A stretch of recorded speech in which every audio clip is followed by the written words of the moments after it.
Again, thank you guys for being here. The reason why we're here today is to talk about this powerful site, Windsor Ruins. You guys have all seen it, these humongous, enormous columns that are still in existence, just not too far from where we are right now. And one of the reasons why we chose to give that site a new look is because after our museums in Jackson opened in 2017, during the development of those museums, we learned a lot about working with folks from descendant communities. We learned a lot about what it means to tell the unvarnished truth about the past. And when those columns underwent a stabilization project starting in 2017, we knew right away that when we reopened that site, we wanted to expand the interpretation to tell more stories about enslaved people that helped build Windsor, and who also labored there on that particular plantation. And so, that's what we're here to discuss today. And a lot of that work was led by a lot of the individuals that are in this room. First and foremost, our director, Katie Blunt. She's the director of the Mississippi Department of Archives and History. Our museum division director, Sydney Gardner. I hate to put you on blast, she's trying to find a seat. And then there are other individuals that work here at Archives and History that are doing wonderful work. Nan Prince in the back, who's our Director of Collections. And so, again, I just want to welcome you guys here. And then I want to bring up my good friend Kenneth, who is a Claiborne County citizen. Kenneth Stewart? Stewart Rockoff. Let me first and foremost thank Stewart Rockoff and the Mississippi Humanities Council for helping to sponsor this particular program.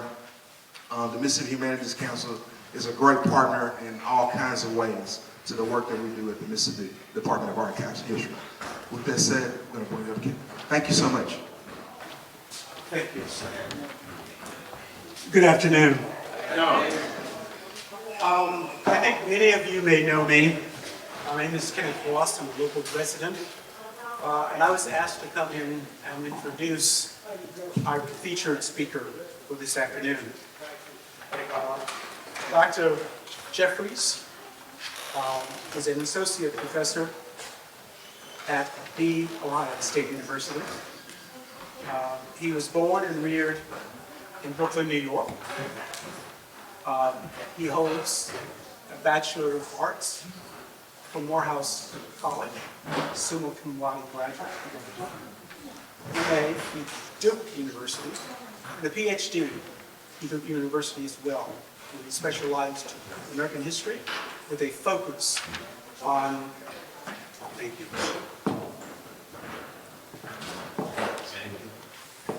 Sorry about that. Thanks. And his focus was on African American history. Following his graduation from Duke, he did a one-year teaching fellowship at the University of Alabama in Tuscaloosa. When that was over, he joined the staff and faculty at Ohio State University. He has had a tremendous impact nationally, I think, in terms of his approach to exploring African American history.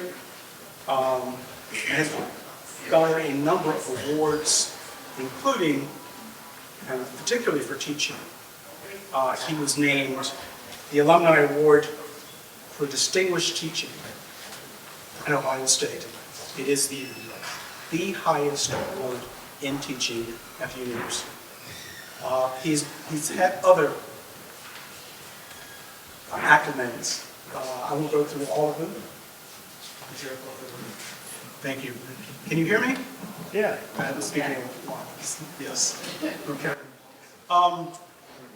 He's the author of several books, one being Bloody Lawas, which is, it's Bloody Lawas, Civil Rights and Black Power in Alabama's Rural Black Belt.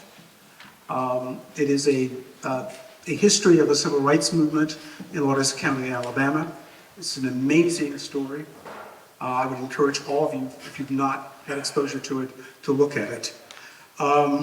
In addition to that, he is editor of the a book called Understanding and Teaching about the Civil Rights Movement, which is a collection of essays by authorities in the civil rights area.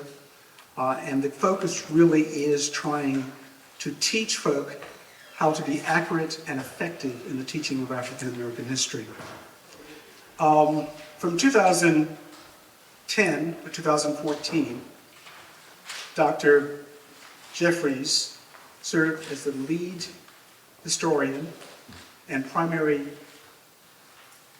text writer or script writer for a reorganization and renovation of the National Civil Rights Museum in Memphis at the Lorraine Hotel, which is the site where Martin Luther King was assassinated. In addition to that, Dr. Jeffries hosts the Southern Poverty Law Center broadcast called Teaching Hard History, and that is American slavery. Rather than continuing, I think, in terms of going through his accolades, I would like for you to join me in welcoming Dr. Jeffries to Claiborne County.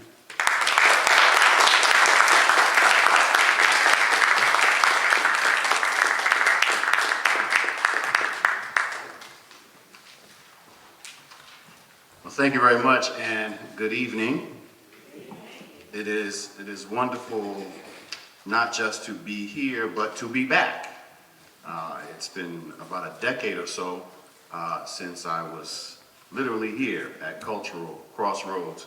It was mentioned by Brother Ross that one of the books that I have served as the editor of, is Understanding and Teaching the Civil Rights Movement, a collection of essays that focuses on how you teach the civil rights movement accurately and effectively. And in that is an essay written by Dr. Emily Crosby, who of course has written a definitive history on the movement here in Claiborne County, and whose sister is here as a part of the team behind the State Archives.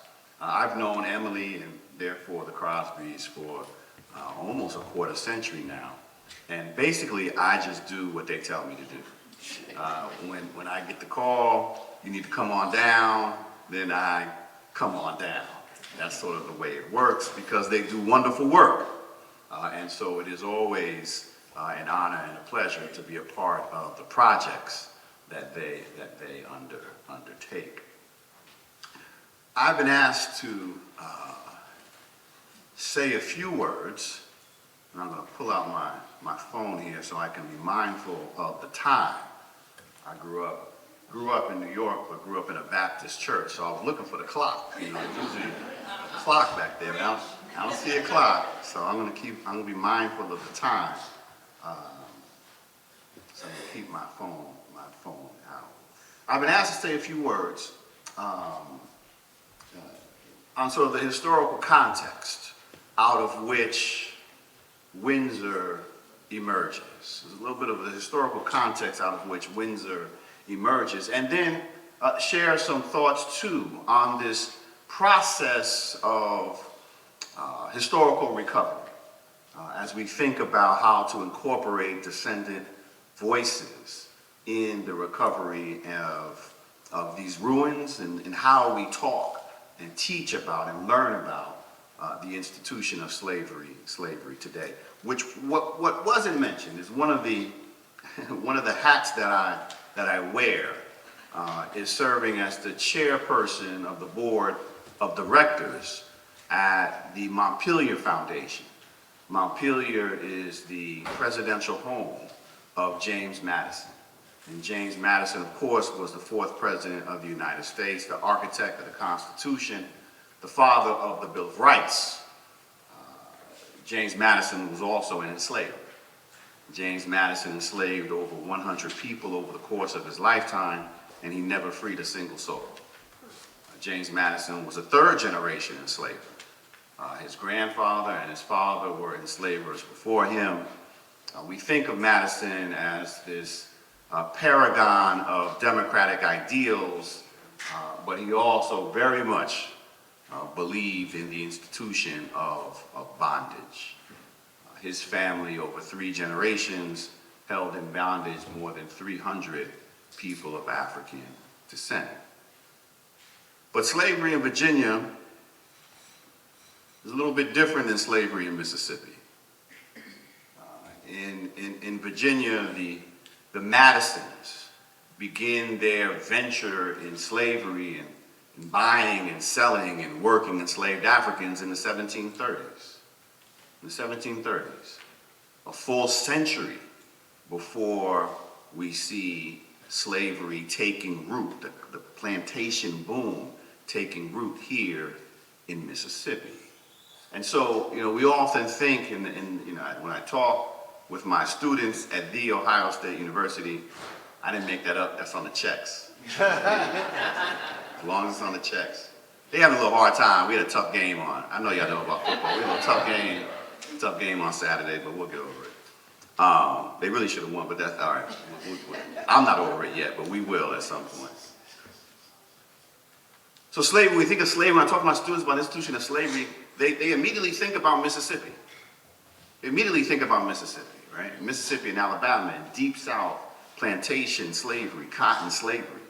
But slavery in America the foundation for the institution of slavery in America wasn't cotton.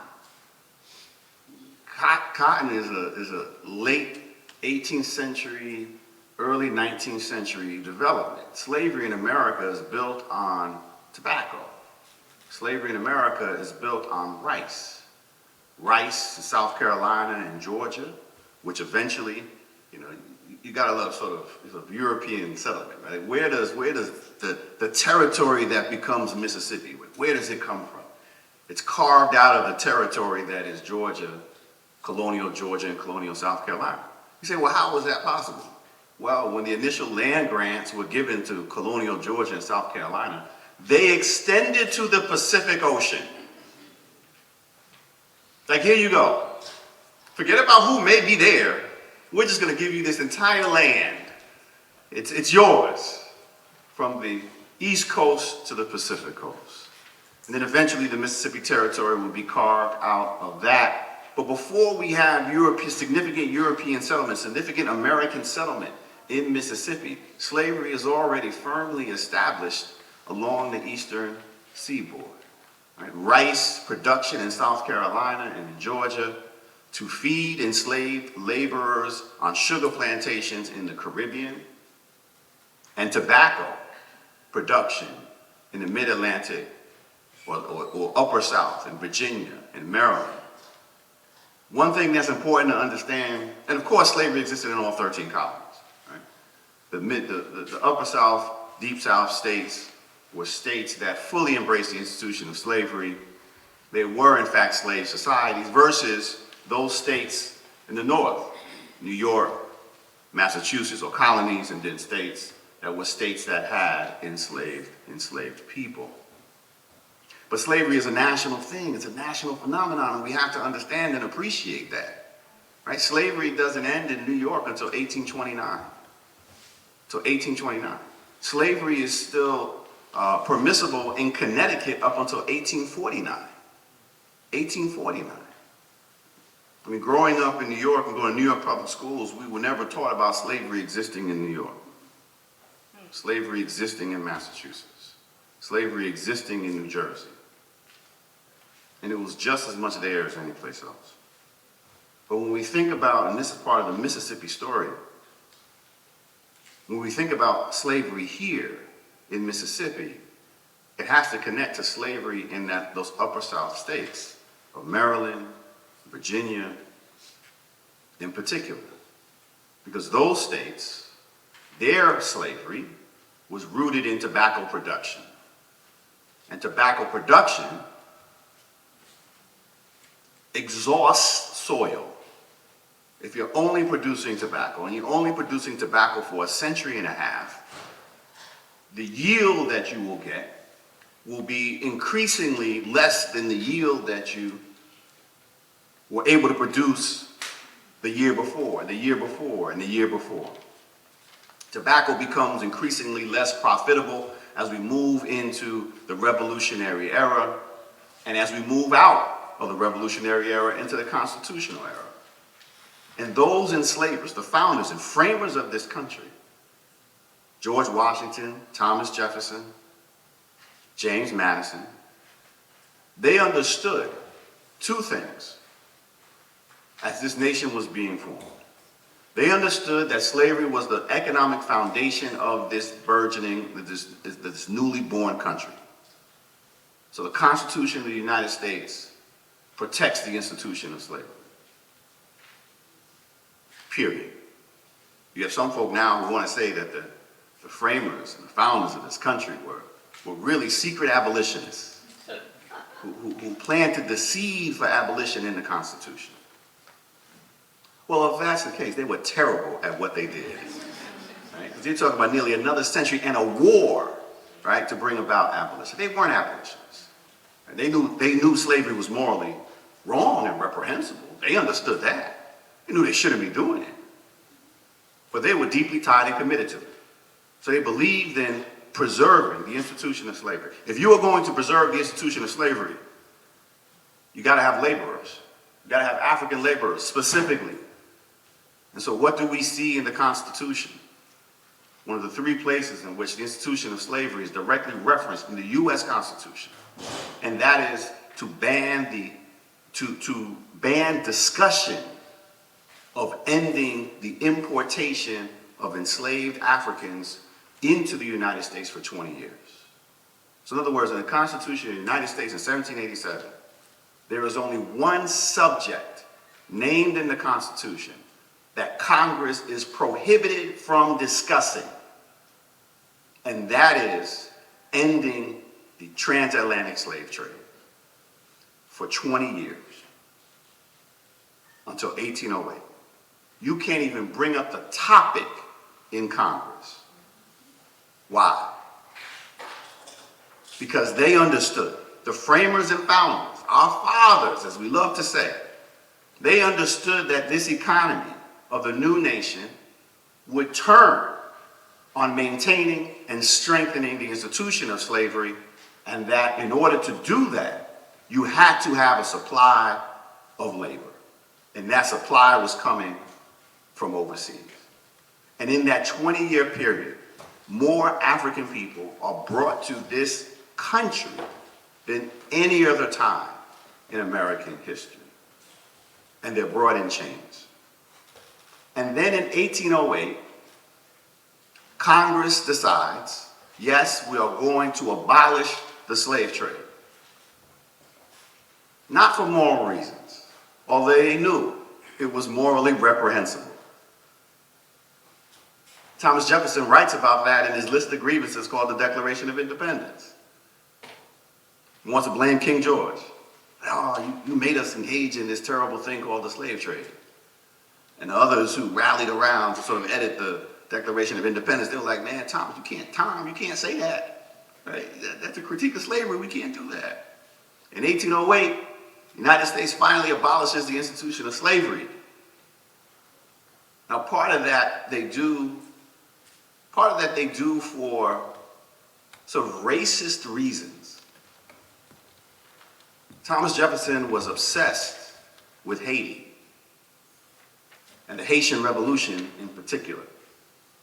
And Thomas Jefferson believed that if they continued to bring in what they called saltwater Africans, people who were not born into slavery, but people who were captured and sold into slavery, African people, if they continued to bring over African people in bondage, then the inevitable result would be rebellion. Now I say that that is a racist belief, a lie that he tells himself, because you didn't need to be captured into slavery to know that slavery was wrong and desire your freedom. You could be born into slavery and have a fundamental understanding that you deserve to be free. So he had this fixation that, oh, the real trouble, the dangerous Negroes, The dangerous Africans were those who were brought over, as opposed to those who were literally working in the fields. So that compels folk like Jefferson to say, look, we got to bring an end to the African slave trade, at least direct imports.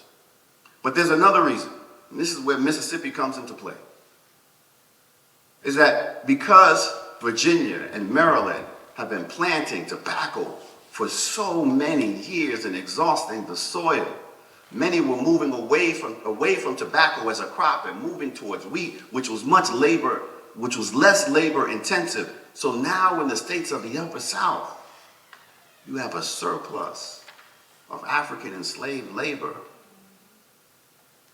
And what we will see immediately after 1808 and the ending of the international slave trade is the beginning of a domestic slave trade in which 1 million African Americans would be forcibly moved from the states of the Upper South to Alabama, Louisiana, and Mississippi.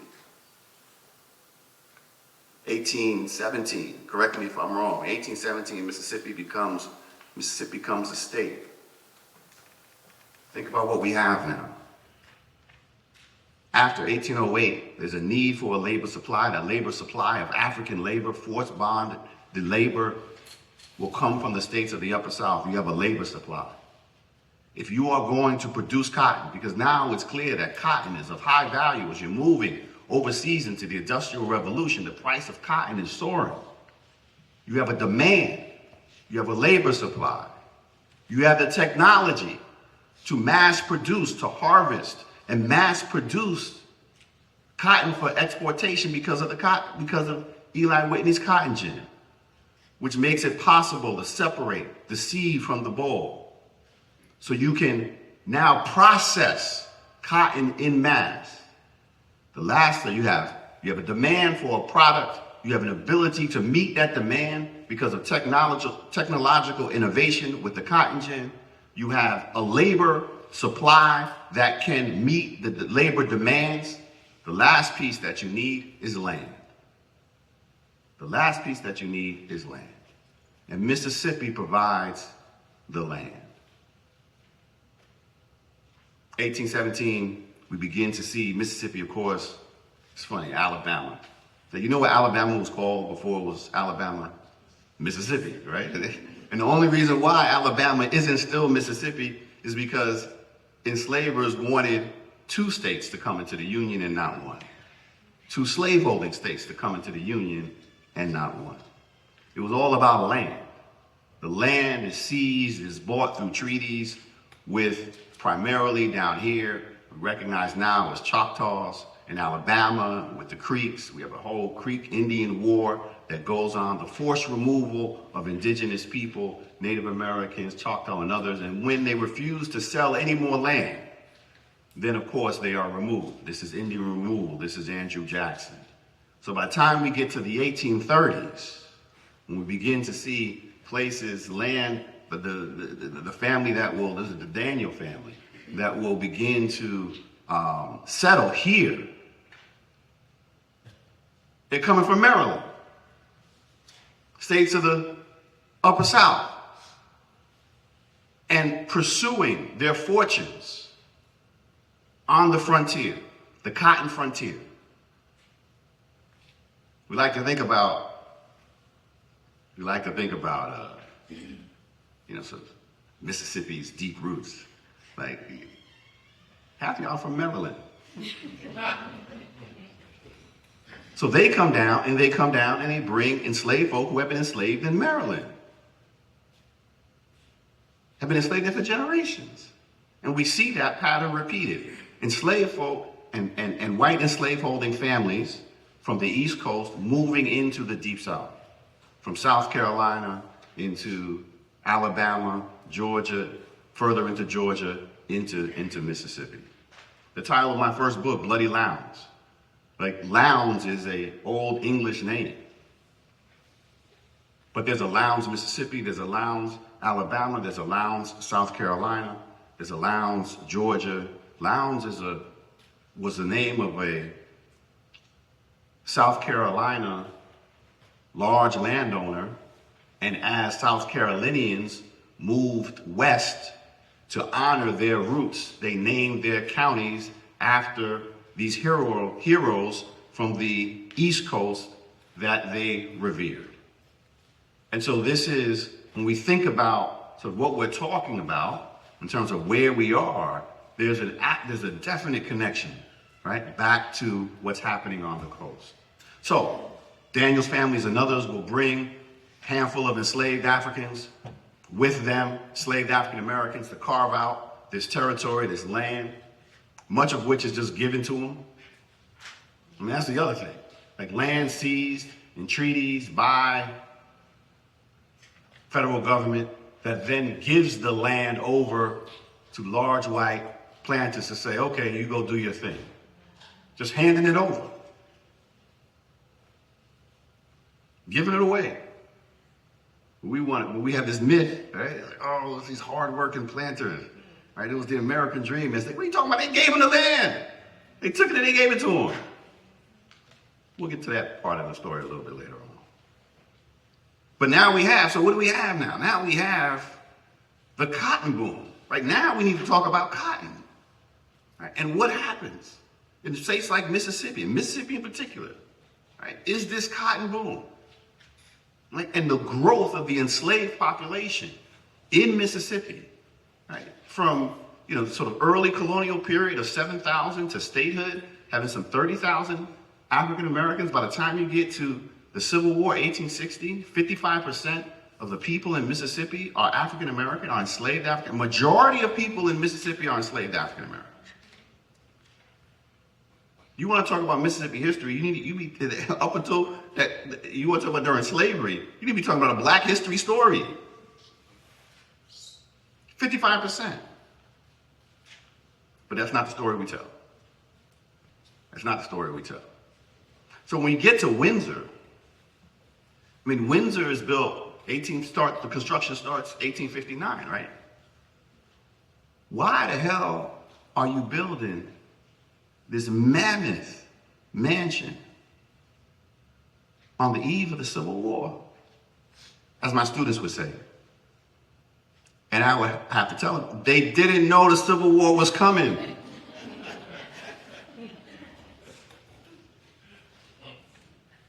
(1859), the value of cotton, the price of cotton, the value of each enslaved laborer was astronomical.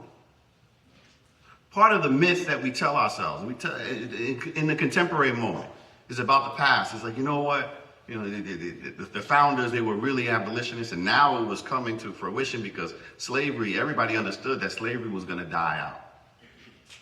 What are you talking about? They're doubling down on investments. It was like, no, this is our way of life. This isn't going anywhere. And so you see that kind of investment late 1859, 1860,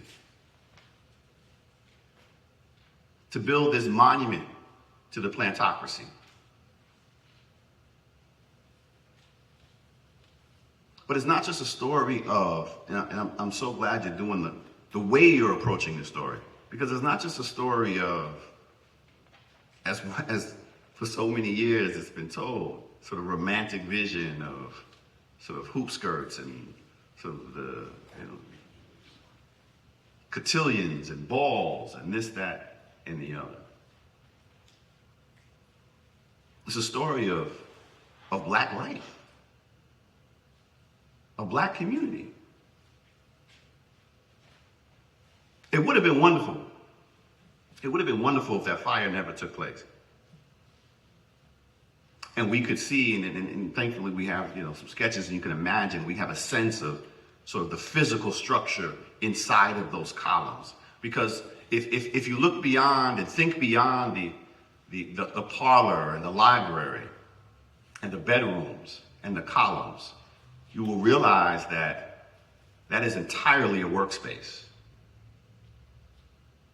And not just a workspace for comfort and convenience for the Daniels family, a workplace so that those enslaved laborers could work as efficiently as possible, could meet their medical needs, not out of altruism, but out of necessity.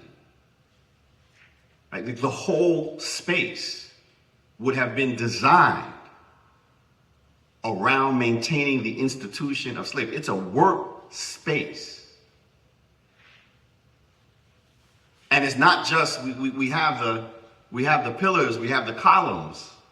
But we also have to think this is on that side of, on the Mississippi side, that's 2,500 acres. I mean, this is, you almost have to close your eyes and think about the expanse. And 100 and some enslaved Africans, African Americans on that site.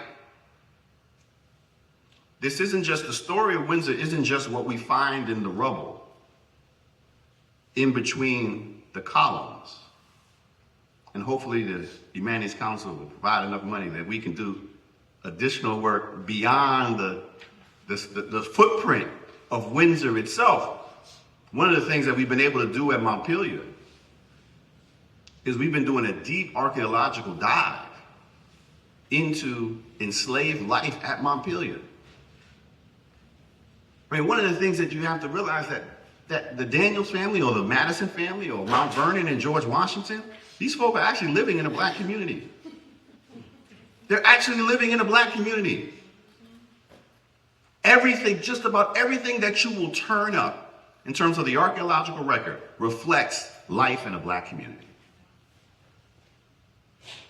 I mean, so this isn't just, looking at, and this is the power of archaeology, one, but then also the power of oral history, right? And the stories that are passed down is that we can reconstruct this history. But it's not going to look like Gone with the Wind.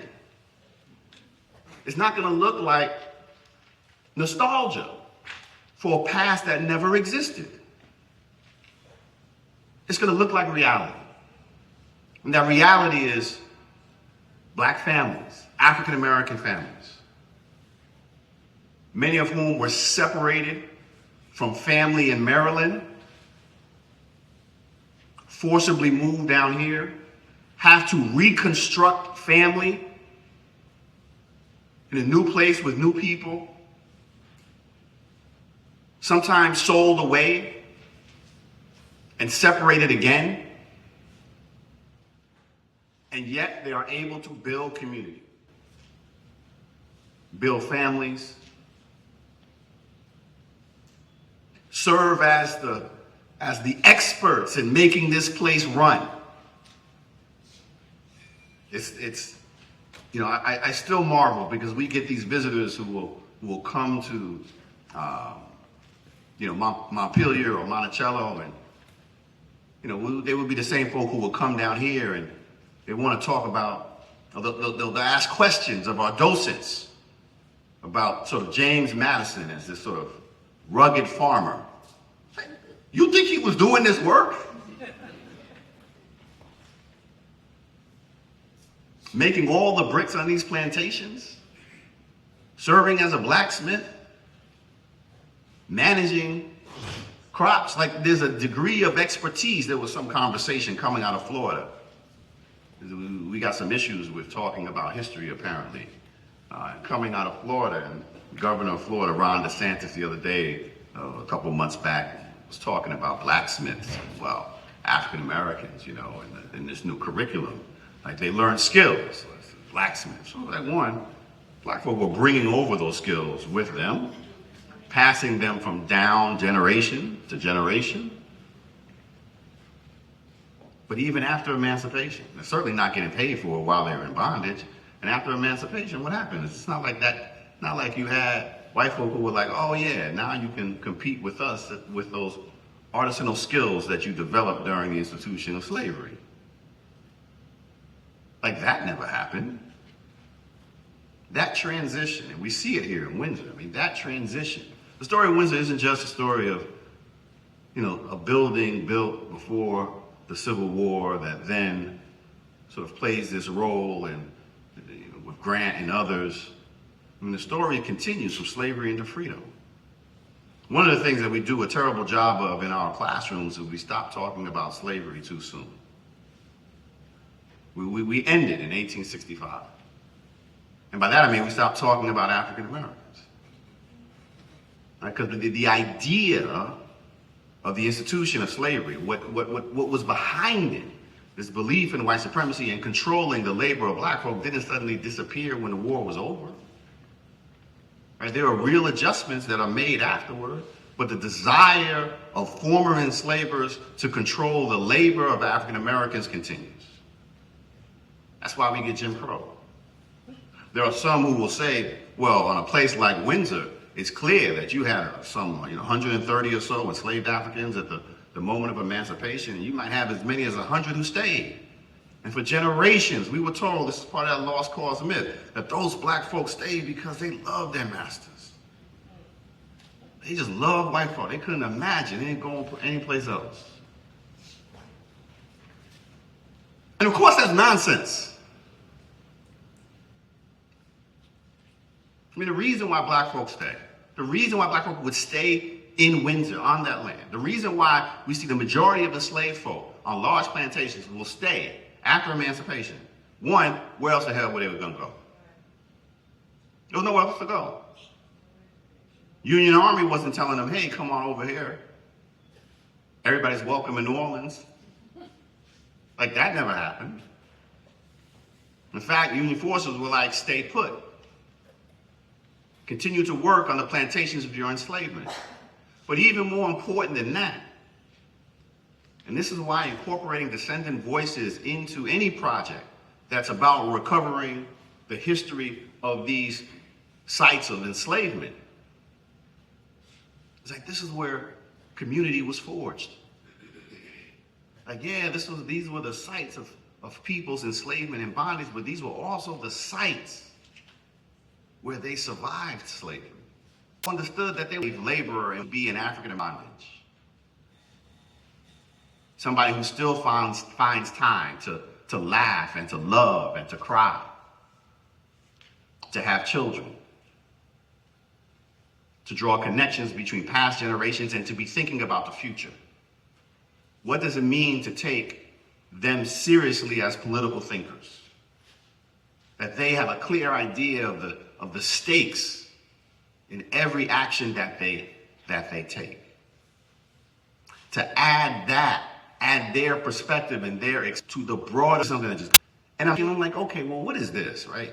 Like maybe it's, the names of those brothers and sisters who have been fighting for freedom over the generations. But I was like, that's saying Frederick Douglass a whole lot of times, right? I mean, this is like 8 stories high, right? This is mammoth. So I'm walking through the garden and I finally get to the end, 2.5 hours, mind completely blown at the artistic interpretations of this institution of slavery and its transition to freedom. And you get to this, and then you have a docent there, and he says, hey, do you want me to explain what this is? I'm like, it would be nice. And he begins to say, he says, well, from slavery to freedom is listed on this wall, front and back.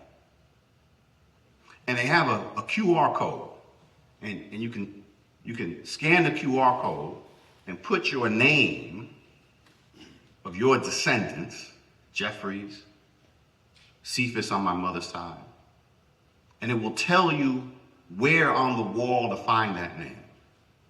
The names that appear with the greatest frequency are on the front, are on the bottom, and then with decreasing frequency all the way up to the top, and then on the back as well. And it blew my mind in thinking about sort of why it's so important to incorporate the experiences, the voices, the input of descendants of slavery when doing this work about physical spaces where slavery occurred. Because this wasn't a tribute to the institution of slavery. This was a tribute to those who survived. This was a tribute to those who endured. These are the folk who made it, despite it all. Who made it. I mean, imagine I mean, slavery exists here for 2.5 centuries. If you're in bondage in colonial Virginia in the 1830s, 1840s, 1700s, your descendants won't be free for another century and a half. There is nothing on the horizon that should give you any hope of freedom. And yet they endured. And that was the final generation, the culmination of that desire to survive. And that will, that experience, that heart, that passion, that love, that strength gets passed down generation to generation to generation. And sadly, some of that experience, some of that strength gets lost because that's also trauma. So a lot of stories aren't shared. A lot of stories aren't passed down. So part of the work of recovery is saying, how can we recover this history in a healing way? And make these sites that were sites of trauma also sites of recovery and sites of love, because that's how people survive. Shining a spotlight on their humanity. It's not enough if we all, and I'm using the royal we, right? We all do this work of recovery and restoration at Windsor, and people just come and look at the columns and walk away, then we fail. They have to come and meet the people. Meet the people who built that place, who lived there, who worked there, and meet their descendants. Because that makes that history close. That ties it into the present. Because it's not that long ago. And if we forget those stories, then we will continue to do the same things that made that stuff possible in the first place. And that we have to stop doing. Well, thank you very much.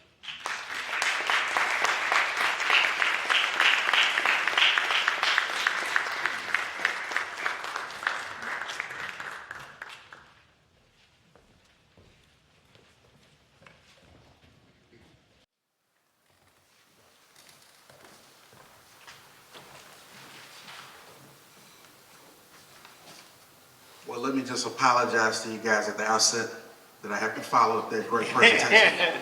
Let's give them another round of applause.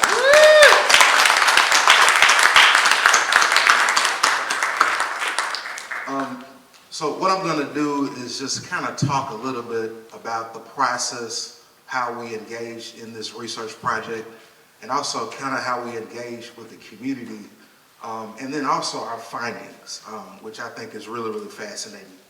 And so we can go ahead to the next slide.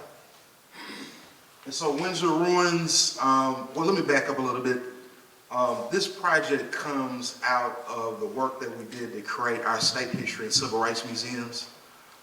Once those museums opened to commemorate our bicentennial on December the 9th, 2017, department leadership said, let's turn our direction, let's turn our focus to some of our sites that we have across the state. And for those of you that don't know, the Mississippi Department of Archives and History has about 9 or so sites across the state, and Windsor Ruins is one of them. And the department has been doing a lot of work right here in this area, Southwest Mississippi.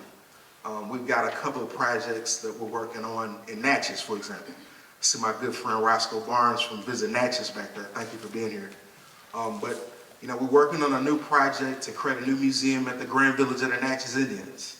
And we're working on a project to really lift up and revitalize the buildings at historic Jefferson College, which, as all of you know, is the birthplace of the state. But we also, back in 2016, conducted a study on Windsor Ruins, trying to figure out what the next steps needed to be there. And what we found is that due to the deterioration of the columns, that site became dangerous. And we actually underwent a stabilization project for Windsor Ruins that began in 2016. And so they're about, you know, the building was completed in 1861 with enslaved labor. We believe the construction started on that building in 1859.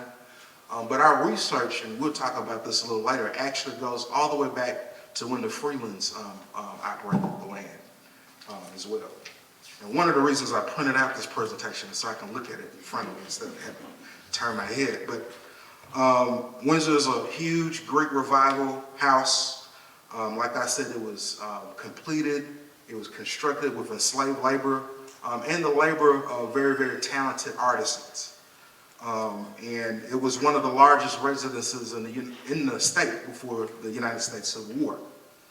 But a neat little tidbit about Windsor Ruins that a lot of people may or may not know is that when Ulysses S. Grant leads the Union Army across the Mississippi River at Bruinsburg, they actually camp out at Windsor Ruins, which is a really fascinating aspect of that site that we want to explore in this new interpretation that we're talking about.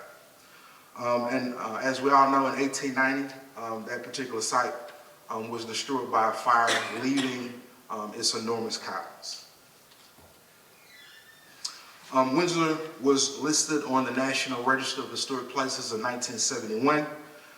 It was acquired by MDAH in 1974. And when I say acquired, I believe that this was a responsibility that the Mississippi legislature gave to MDAH in 1974. And it was designated a Mississippi landmark in 1985. But as I said earlier, in 2016, the department began a stabilization project to try to protect what's left of those columns that still exist there at Windsor Ruins. Like I said, the site had become dangerous. There was evidence that folks were actually having weddings within the columns, and so we had to gate off the site, prevent people from being able to get in there, just to prevent them from being harmed. But as the site was underway, as the stabilization project was underway, we immediately made a decision that this would be a good opportunity to really expand the interpretation of that site and really talk about what Dr. Jeffries was just talking about, the lives of the enslaved people that not only constructed Windsor, but also worked and labored at Windsor. We completed that stabilization project just this year. So the research process, and let me back up a little bit, this is a responsibility that was laid on us before I started in my new job as the director of the museums. And almost immediately, I went and consulted with Sarah Campbell, because a lot of you know Sarah Campbell. She's from here, she's the hometown girl. And immediately when we started looking at names, she made these connections between local Rosses and some of the names that we see in the record, and concluded that we could make inroads in terms of reaching out to the descendants of some of these names of these enslaved people that we're talking about. But this was our team. It was led by Sarah Campbell, Linda Durr-Rudd, who's also out in the audience. If you don't mind just raising your hand, just to be acknowledged. Let me just say, she did a lot of the legwork, right? Working in the archives is a very, very delicate process, and she's somebody that's been doing it for years. And we wouldn't have been able to find some of the names that we did if it weren't for Linda. And so I want to publicly acknowledge your work, Linda.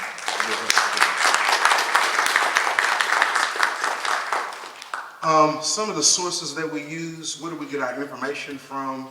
Well, we got a lot of our information from the wills, letters, and oral histories of the slave-holding families that we're talking about here. The Daniels, the Freelands, and the Skinners. We also got a great deal of information from formerly enslaved persons themselves. Affidavits and Civil War pensions, information in the census records, birth, death records. All of this was compiled to be able to help us develop a list of individuals that had genealogical associations with the site that we now know of as Windsor Ruins. We also looked at reminiscence of some of the soldiers who, were found for the United States Army, and I believe that I've actually got the pension records of one of those individuals that we're talking about. Like I said, we traced the land all the way from the Freelands to the Daniels, and I think that one of the things that we learned through this process is that we were able to break through the 1870 brick wall right there because of the fact that many of these families stayed intact, even though the land was being passed to other enslavers. What's on the next slide? You know, we did a lot of public engagement, and I wanted to add this slide because I thought that this was one of the most fascinating aspects of our experience working on this project. You know, this individual is Mr. Fred Reeves, and not Freed Reeves, his name is Fred Reeves, and he's the former mayor of Port Gibson. And during one of our public meetings, he made this statement. He said, as a high school student, I didn't know anything about Windsor. But I used to take the back roads to Alcorn for the football and basketball games. And he said whenever he got within 2 or 3 miles of Windsor, he had a heightened sense of awareness, like he's supposed to know something about this place. He said he never knew what it was until he did research, and he found out that his ancestors were actually on this plantation that we're talking about, Windsor Ruins. And so I just thought that that was special. And he's actually holding a photograph of it in his hand in this photo of some of his ancestors. When we go to the next slide, you'll see some of the land that was purchased by this family that we're talking about after the Civil War. And then an image of Moses Wilson, who comes from the Wilson family. You heard me mention earlier that there were various names of enslaved Africans that had associations that kept popping up over and over again, the Smothers, the Wilsons. And so we were able to nail down some of the descendants of these enslaved people. The last slide is just about, a summary of our findings. I mentioned some of these things before. We nailed down that the Daniels were one of the largest holders of enslaved people in the region. About 300 enslaved people were on Windsor, and more than 800 in the region, because we have to keep in mind that a lot of the enslavers during this time period had enslaved people in both Mississippi and Louisiana. We found 61 full names of enslaved people, which really helped us reach out to some of the descendants. And then for another 136 individuals, we were able to locate their first names. I think something that was really, really fascinating is that at least 17 black men with connections with Windsor served for the United States colored troops. And so I think that really does breathe life into this idea of, these folks that are literally walking off of plantations, taking up arms to win their freedom. The Ross and Wilson families, those are some of the families that I mentioned before, that joined together in the mid-1800s through marriage. And what you see there in that photograph is a photo of Nancy and Griffin Ross Wilson. And they purchased the land that I was talking about in the photo before. Some other key takeaways, some other neat takeaways that we came across, doing research, is for years and years and years, nobody really knew when the stairs from Windsor Ruins were moved to Alcorn State University. And we were able to nail that down through newspaper documentation. In a newspaper from the Port Gibson Reveille, on April the 26th, 1895, they document the movement of those stairs to Alcorn State University. And then there's these fascinating examples of self-determination, self-emancipation that took place just before the Civil War. And so there's a story about this boy named Pete that actually steals a horse from the Daniel plantation.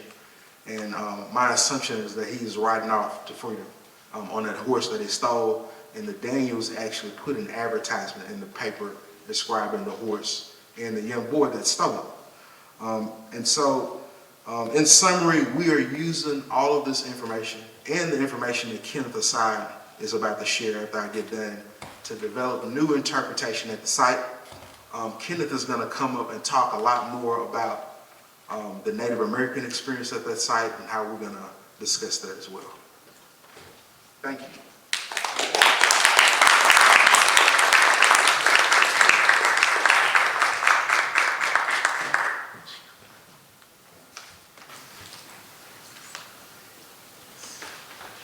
Just a slight correction, I'm actually not going to talk that much about the Native Americans.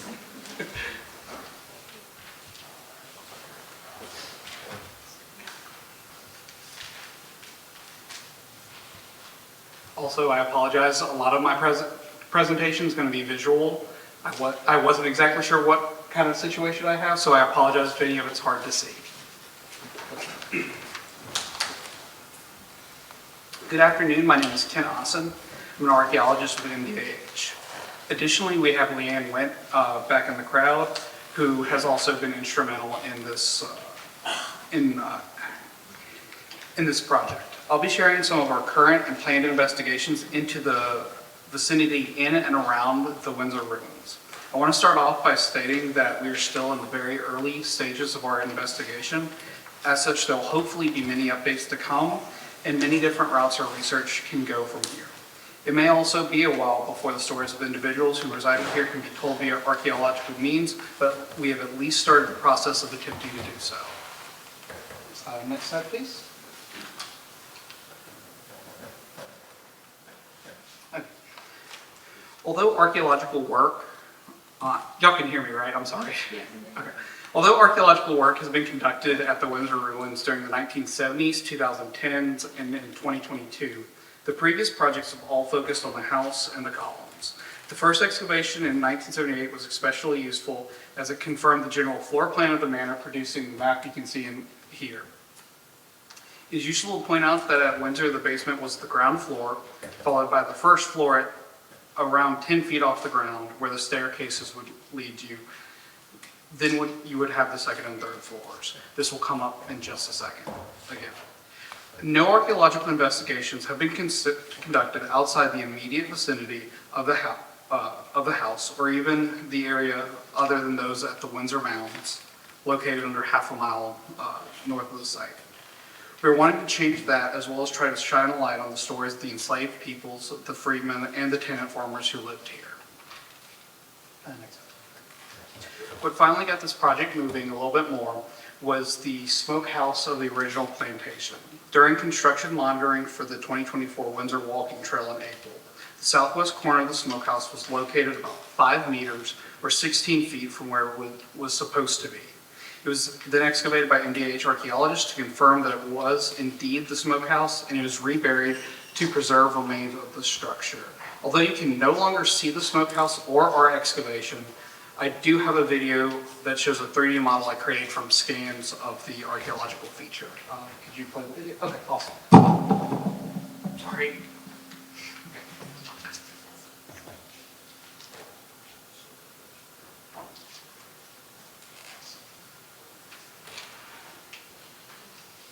And you can definitely see like all the ash and different layers in the bricks and the 3D scan from the 3D scan.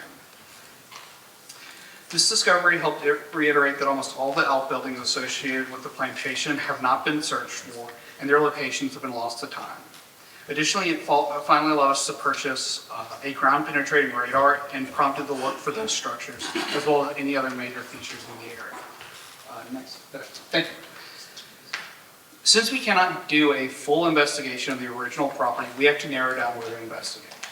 It was common among plantations during the time of the Daniels to have everything constructed so it could be easily seen from the main house. To help us, I created a series of viewshed models and ArcGIS Pro mapping software. That is what you can see on the left. It didn't turn out as well as I really thought it would up here, but it, so I apologize. To help, this highlights different areas of the grounds that the average height person can see from different levels of the house. Or at least what you'd be able to see if there were no trees. I will say that my plotted boundaries in pink are not exact, only equaling about 2,000 out of the 2,600 acres of the plantation. The pink dot, if you can barely see it in the middle, is in the center of the ruins where the model was constructed from. The blue shading represents what someone on the first floor would be able to see, so that 10 feet off the ground. The blue shading represents where, the orange is for the second floor, and the purple is actually from the cupola or the observation deck. Additionally, for locations to start, we're looking at old tenant farm locations. This 1939 U.S. Geological Survey topo map on the right shows structures with black squares which we can then cross-check with aerial imagery to hopefully determine what they were. This area hit the, okay, there's a little circle if I don't know what it is. This area shows that in the 1930s, there were at least 10 structures in the immediate vicinity surrounding the ruins. Additionally, this map is interesting because, if you'll hit one more time, this Freeland and Daniel Cemetery is not listed as the Freeland Daniel Cemetery, it is listed as the Freeman Cemetery. As stated, we also like to look at historical aerials to aid us in which locations to look. We have these photos that show us where the tenant farms and their associated buildings are located.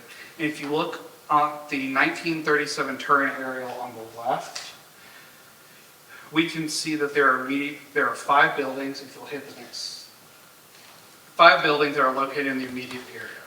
Additionally, I can overlay these photos and over the current aerial imagery, the topo map I had in the last slide, and other items to conduct analysis to get real-world GPS coordinates.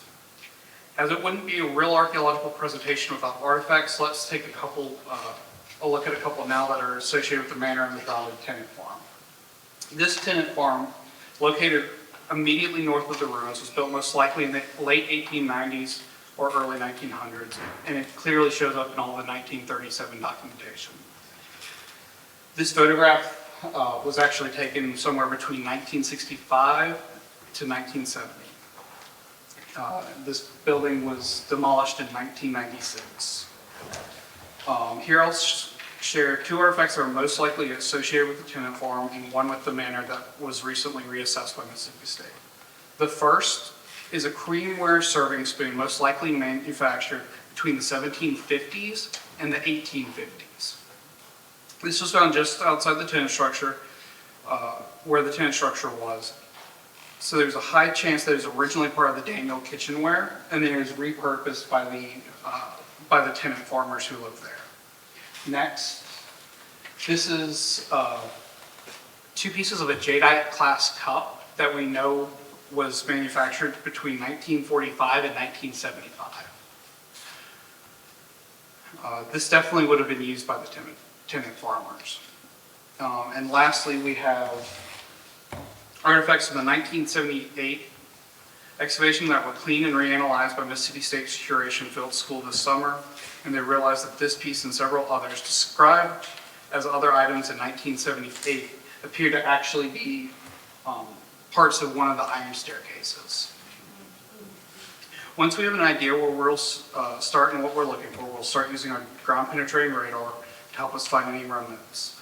This device lets us work smart, not hard about excavations, which are extremely time consuming and expensive. Next slide. For anyone curious, this little lawnmower device is the GPR.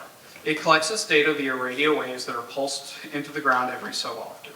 The data for it is gathered in grids that we walk back and forth in quarter or half meter intervals, which is about 3/4 of a foot to a foot and a half. It produces a radargram, or as some people call them, squiggly lines, such as this.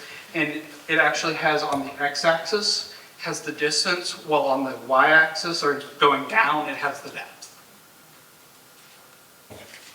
After some preliminary processing, we can combine these together to create different images that I'll show in just a minute.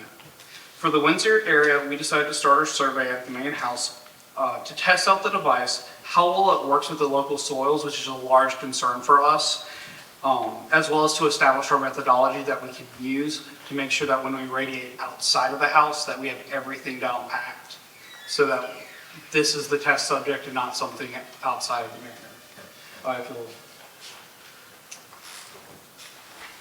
We created 2 grids within the column, as can be seen here, one in the main section and one in the service center. After getting the data and conducting a preliminary analysis, this is actually a result of the 3D image that I can create with the software and the 3D and the GPR. This image was actually taken at about 1.5 meters or about 4 to 5 feet deep.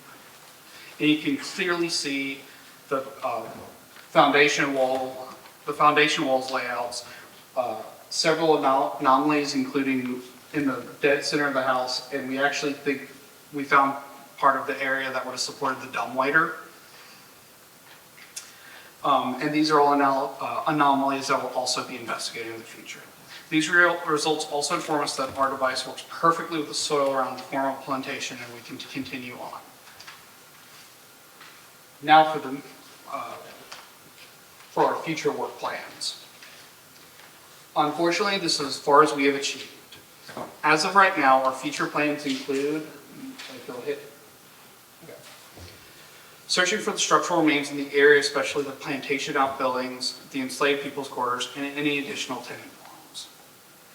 This work is currently on track to start in February, with hopefully a full walkthrough of the woods around the ruins. Once hunting season is over, of course, none of us want to get shot at. This will be conducted via pedestrian and shovel test survey. This pedestrian survey is where we walk in the woods in set intervals, just like you see on TV when they're looking for missing people. Shovel testing is when we dig small holes, not the big giant ones, so that we can hit a random sampling strategy to find artifacts below the surface.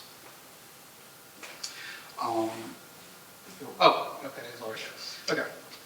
We additionally would like to rediscover any enslaved or freeman cemeteries that are on the premises as well. One of the first places we're wanting to investigate is that around the Daniel Freeland Cemetery. In addition of it being referred to as the Freeman Cemetery on the 1939 topo map, which admittedly could be a typo or misunderstanding from the surveyors, it's not uncommon to have both cemeteries in close proximity to each other, both the white and the enslaved cemetery. The viewshed model also confirms that both the cemeteries would be clearly visible from the ruins. And then on top of that, we'd want to use all of these data, all the data we've collected, to then use our GPR device to look and see what we're seeing in the ground before we start trying to excavate. And then the next thing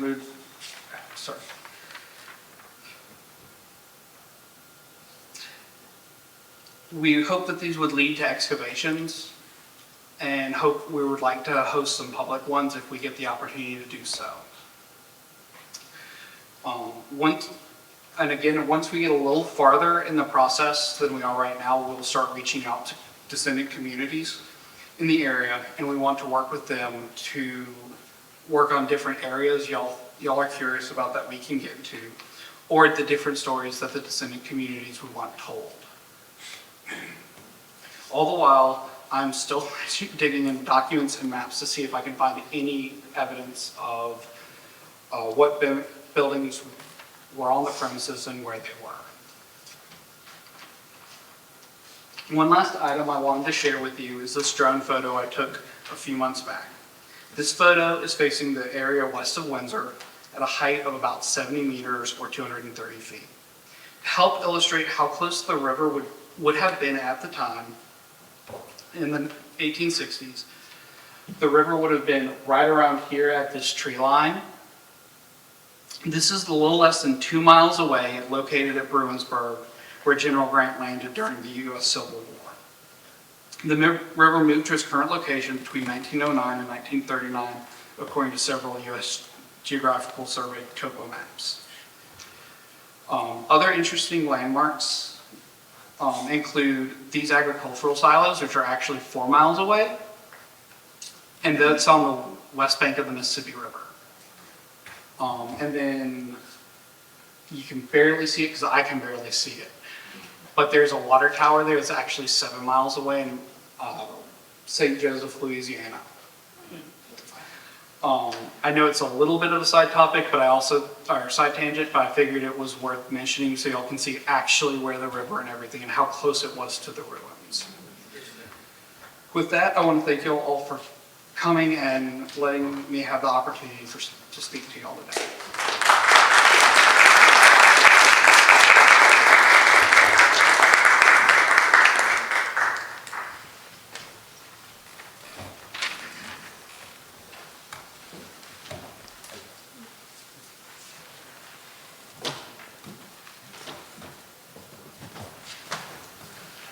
Good evening, everyone, and thank you again for coming out tonight. Now we're at the program where we hear from you. As we've said all evening long, we are trying to reinterpret the story of Windsor. And we want to hear stories from you that you've heard from your families. And the second half of this will be devoted to any questions that you have for our staff. So, does anyone want to start? Yes. And sir, if I may, will you please tell us your name because we'd like to possibly follow up with you at some point. Nathaniel Wilson Martin Williams. I would like for the gentleman to go back to the slide where it saw Griffin, Ross Wilson, and Nancy Wilson, if he can.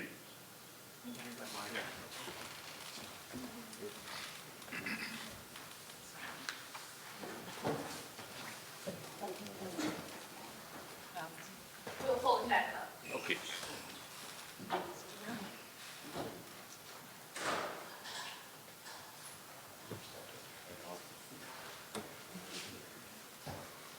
Okay, now that's,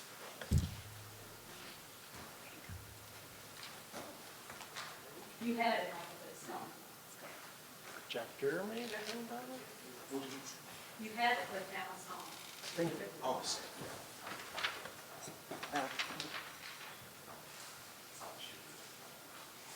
Is it the project?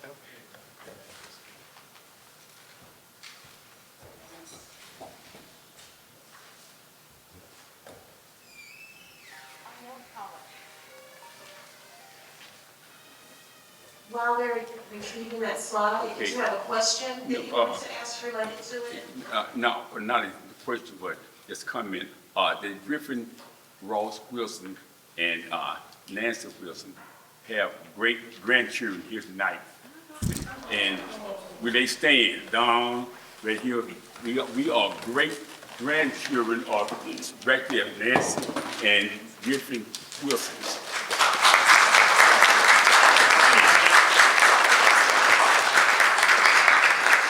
And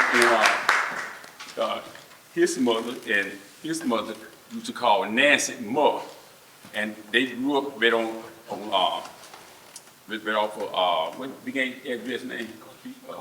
Pecan. Pecan Street, right off of Ashton Street. That's where Nancy used to stay in her family days. But the old house is on Coffee Street, right in front of the funeral home. But in her family days, she stayed on Coffee Street with one of her daughters named Sophie Tima. And one other thing, Griffin Wilson had a family member received a note that they were going to kill one of the family members. And this family member was able to read that note and warn the other family member to get out of town. And Griffin said from then on, all of his descendants had to be educated and learn to read. And just to give you an example, medical doctor, BS degree, lawyer, master degree, and I have a special degree. My wife has a master degree. So therefore, I'm not bragging, I'm showing that the line came on down that we all had to be educated. And on that Wilson side of the family, we all are school teachers. All school teachers, from on down the line. And so last thing, my dad's name is Nathaniel Wilson Martin, the senior. So the Wilson, this week got the Wilson name. My grandmother was a Wilson that's married to Martin, that's why I'm a Martin.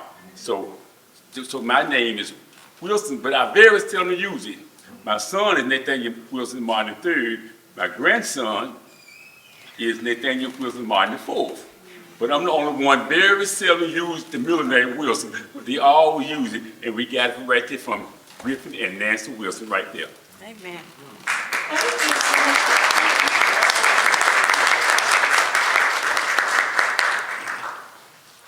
Is there anyone else? Yes. Well, I think that he can answer this question.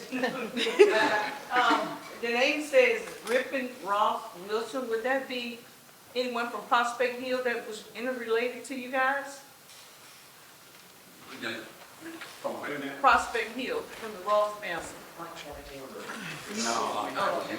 No, I really don't, because, no, I really don't know whether they were in a relationship or not. We do have a policy here, the connection between Boston, so that we have Windsor, and Boston, so that we have Boston. We believe they were separate, although Isaac, he was my fourth great-grandfather, were not certain, but a surname. And one of the questions we would ask our topics is whether or not we can find any connection between the Ross family, because Isaac Ross was a slaver who owned Prospect Hill. It was famous as it was. I'm not sure if it's picked up just because of Isaac, or whether there was some connection to Prospect Hill. Okay, 'cause I know, when I was reading Booker T. Washington's story, he couldn't see in his name, and a lot of times people, they would add things to their name after slavery, or they would use new surnames. Okay. We found several instances of men who were part of the United States Colored Troops who also changed names and refer in their affidavits for their pensions to a time when during enslavement their name was this, but now their name is this. So, Follow-up question to that. Are y'all using DNA testing to help make any of those connections? Whether it's between the Rosses or the people, the family from Windsor? we have not at this time. One of the ways that Linda is keeping track of family units, like the Smothers, the Rosses, the Newsomes, she's got some family groupings, is through Ancestry.com. Now, sometimes people of their own have made their own choice to have DNA testing. And so we can't say that there aren't people who have done that, but it hasn't come up in our research yet that people have done that. We do know that there are people who, in families, including some descendants of the Wilson family, who have some questions about parentage of some of the people, some of the ancestors, because the children came into the family before the marriage, and there are children who are very light-skinned compared to siblings, and so there are questions about parentage and the mixture of families.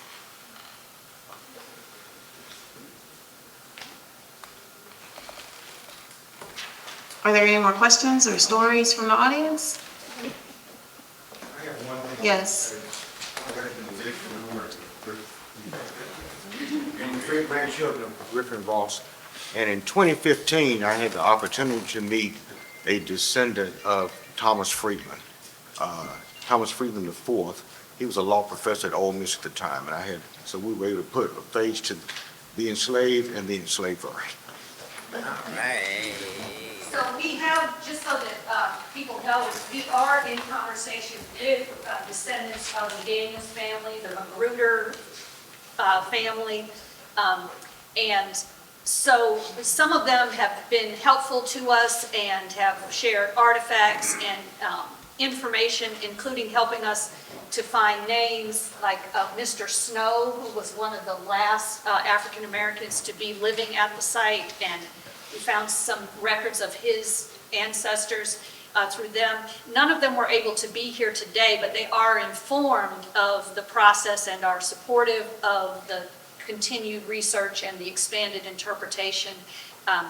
Patricia Bass, who is a second cousin, I believe, of some of you all, right? So Patricia Bass has talked about her work on Nancy Wilkins' side with the Evans family, because the Evans family were the enslavers at Bruinsburg of Nancy Wilkins prior to her marrying Griffin. And she has sat down with descendants of the Evans family in Massachusetts and shared a meal with them too, and said that the descendant of the Evans family said, I believe you know more about my family than I do, because she had been in the archives. And as Dr. Jeffries said, that East Coast connection, many of them were from Massachusetts in the Evans family. And so they left a great deal of archival records to the Massachusetts Historical Society. And so she was able to find information and letters that were written to and from Mississippi about that family through that. But so there have been conversations between, and especially if descendant families are interested, and both on the Magruder side and the Wilson and maybe others, we will continue these conversations when it becomes possible for us. Dr. Jeffries, have you had that kind of conversations in Virginia, in Montpelier?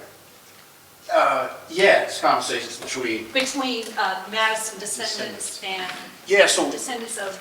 it's, so Madison doesn't have any birth children. So he doesn't have that he acknowledges. So we're still working on that part. But so there's cousins, but you don't have a direct line, like so which actually creates sort of an opportunity, as we see it, because you have direct Jefferson, you have direct Mount Vernon, and they have a vested interest in a particular, portraying them in a particular way, which is why the whole Sally Hemings issue with Jefferson,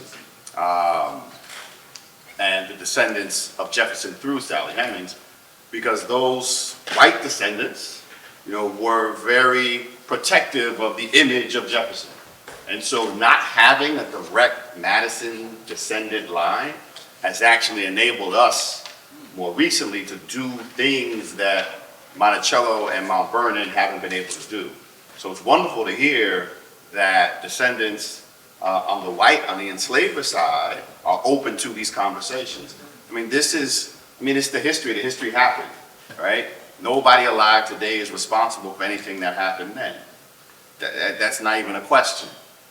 So using this sort of history to actually open dialogue and have conversation and connect people, that's one of the most humane and human things I think that we can do.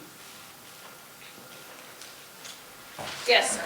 Okay, I know the last last descendant that was born in the Windsor house, Smith, Bobby Daniels, the fourth.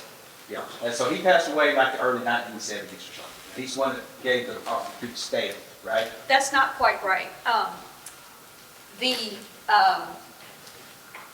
The house passed from the Daniels into the Magruder family because one of the female Daniels married a Magruder. Okay. She did not have children, but she helped raise one of her nieces, and her niece inherited.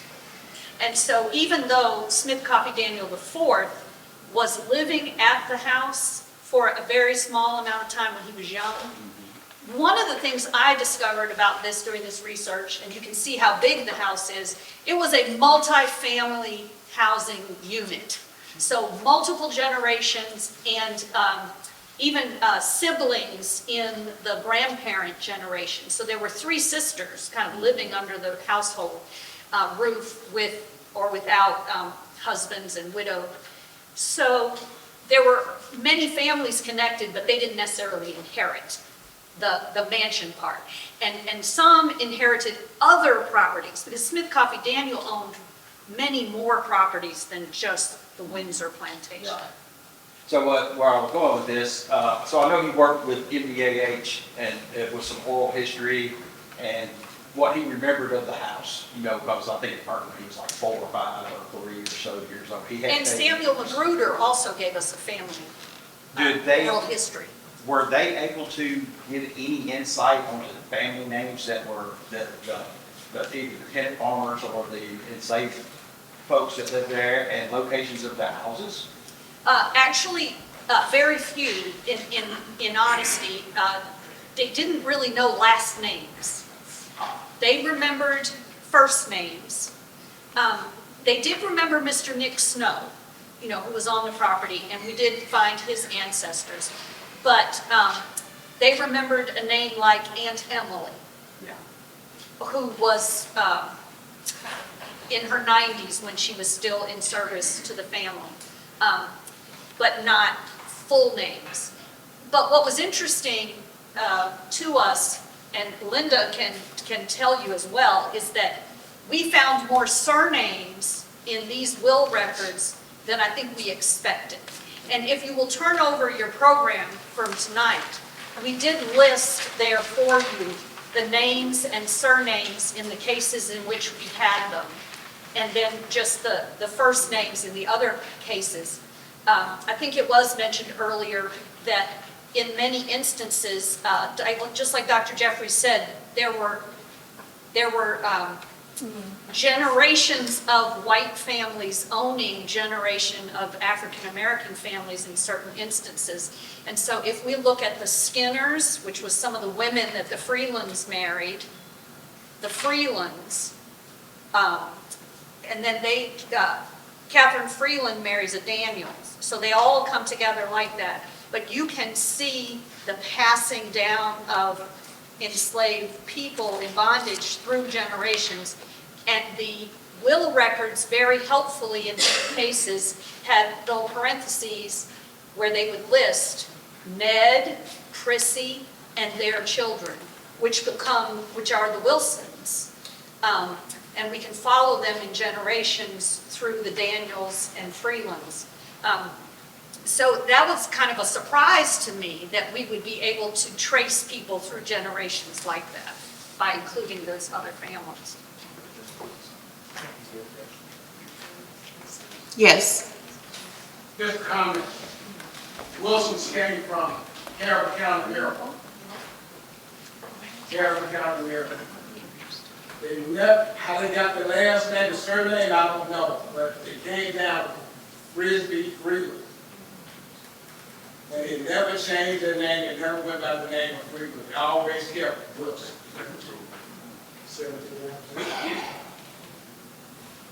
And this is the gentleman that I quoted earlier in that slide, Mayor Fred Reeves. Thank you so much.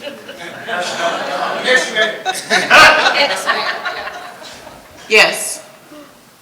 I don't want to get it dominating conversation, but I knew the grandson, Smith Daniels, from Windsor, and if anybody know about the old Favorite Hardware, he used to sit there and eat ice cream every day. Yeah, every day. And I was a little boy, and I would have a conversation with him, and he got ice cream, barrel game, with my point is, I knew him as a grandson of the Daniels from Windsor.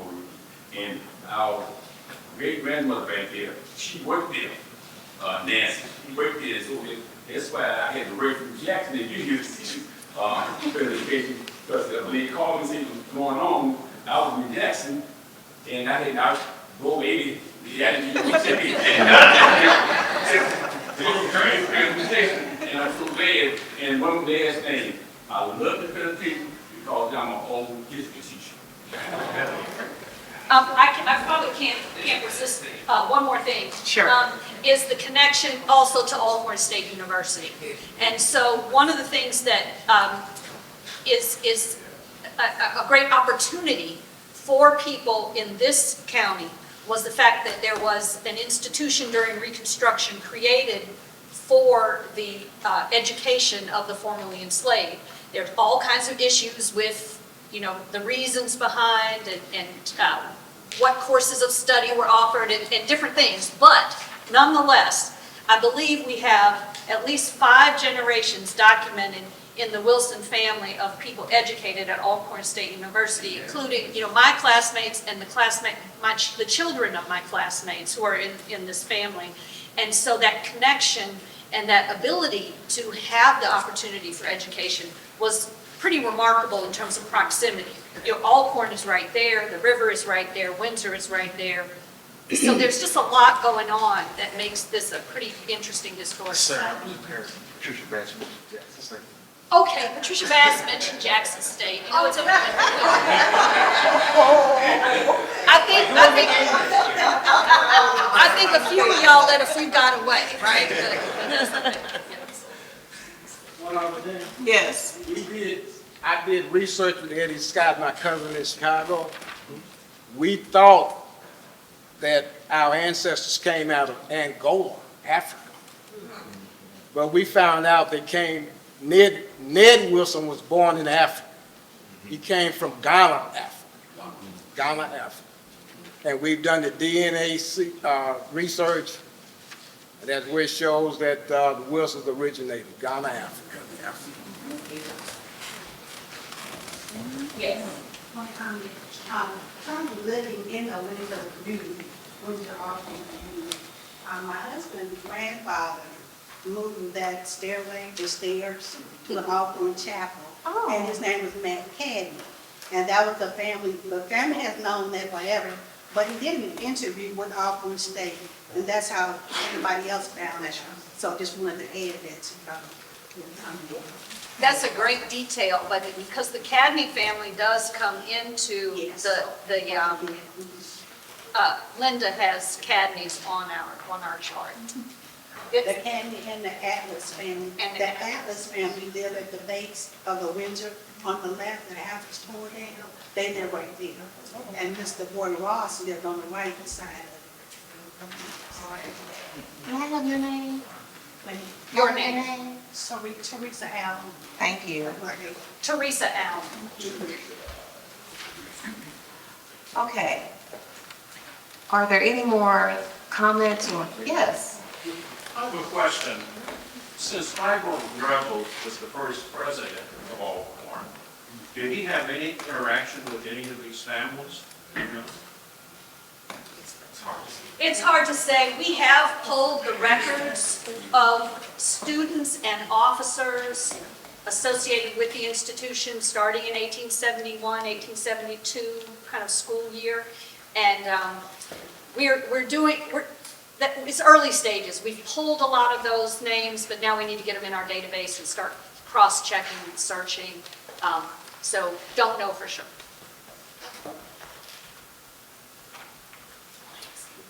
Okay. Why did you want to know? Well, when you mentioned Alcorn, and I thought it was Russ, he was there. Right. And And he's a national. He's a national. So, yeah. Oh, yeah, of course. Okay. If there are no more comments or questions, we'll wrap it up this evening, but I do want to encourage you to remember the work that we're doing.